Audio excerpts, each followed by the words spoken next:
Okay, chapter 6, day 2.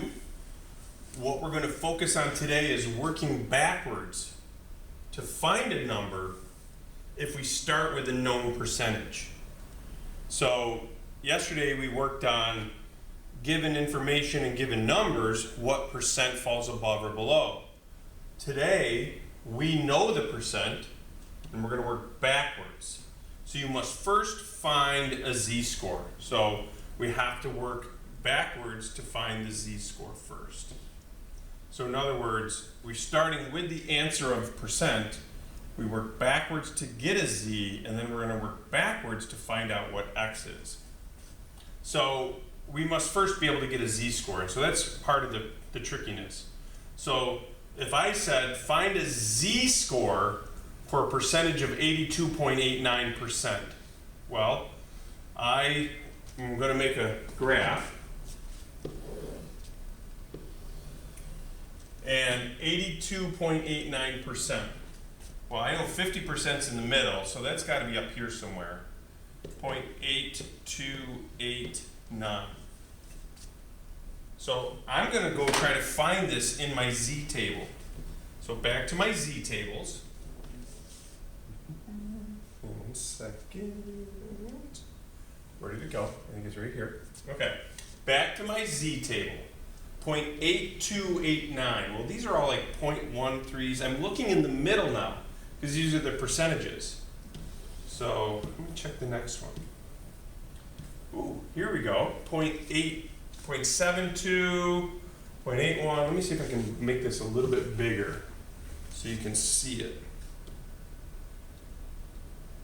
So I'm trying to find 0.8289 in this middle part. I'm not worried about over here yet with my z number. I'm looking for a percentage that's 0.8289. There's 0.8283, that's pretty close.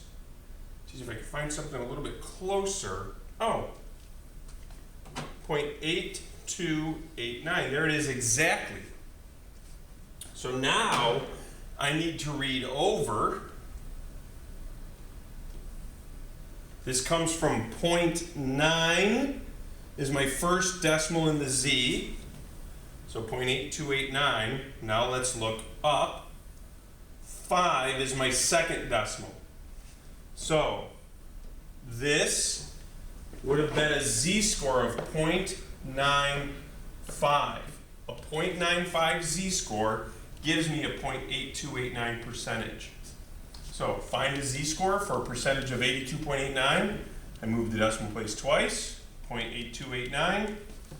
I go back to my chart. I find 0.8289 in my chart. Here it is. I look across again, and it gives me a 0.9. I go back to 0.8289 and I look up. My second decimal is the 5. So my answer is a z-score of 0.95. That's the first step into accomplishing the task of getting a number. I gotta first find the z-score.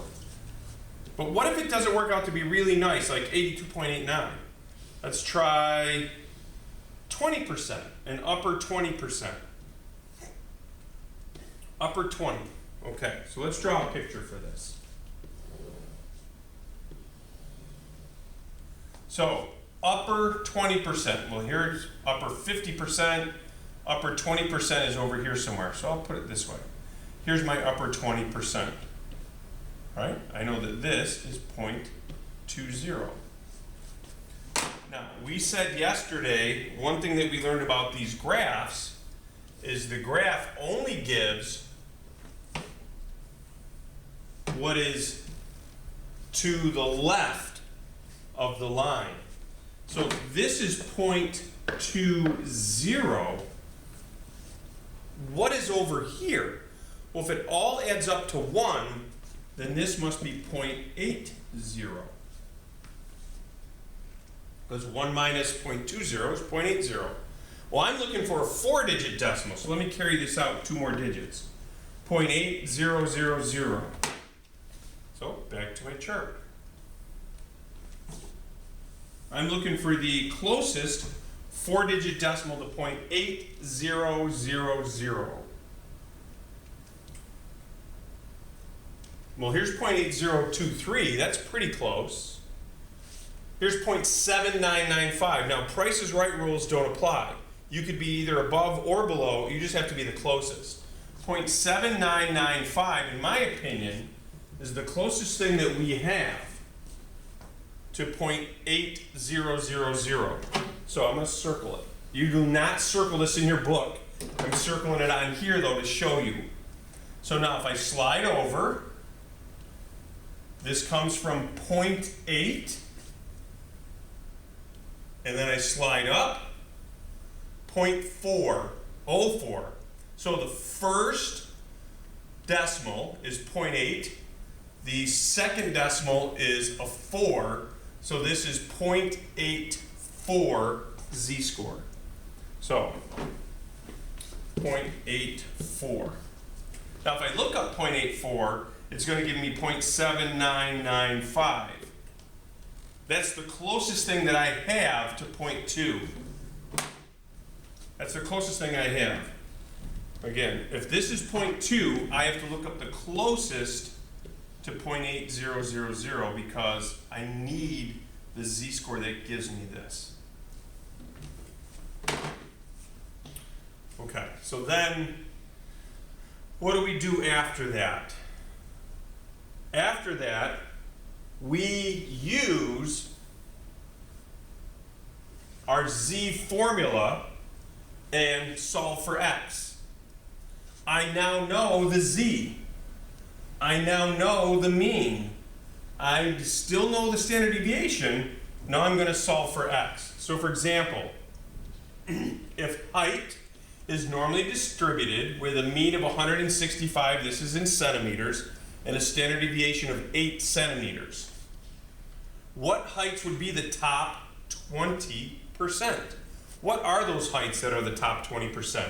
So again, I need to work backwards. Okay? I need to work backwards.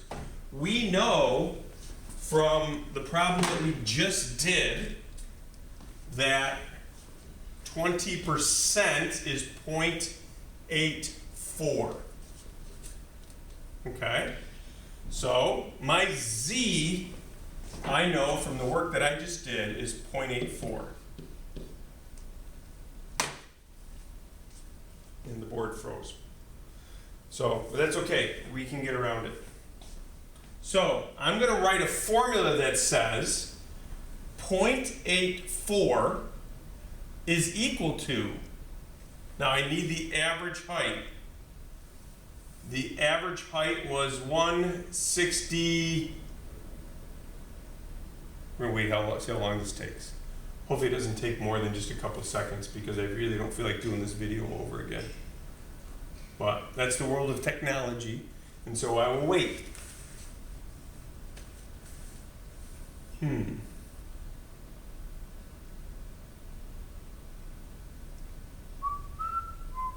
like Jeopardy. I'm waiting. This is sweet. So while we're waiting, oh, look at that. We're all done waiting. Okay, so 0.84. The mean is 165, the standard deviation is 8. So I write the formula, 0.84 equals equals, we don't know, right? We don't know how much that is, that's x. Minus, the mean is 165. The standard deviation is 8. Solve for x, okay? Solve for x. Well, to solve for x, I'm going to multiply times 8 and then add 165, just some basic algebra. So 0.84 times 8 plus 165. So 0.84 times 8 equals plus 165 equals 171.72. So my answer, 171.72. 0.72. That is how you work backwards. You start with a z formula. You look up the 20% to get the z score. You plug in the z score, plug in what you know for mean and standard deviation, then you multiply, and then you add, and you get your answer.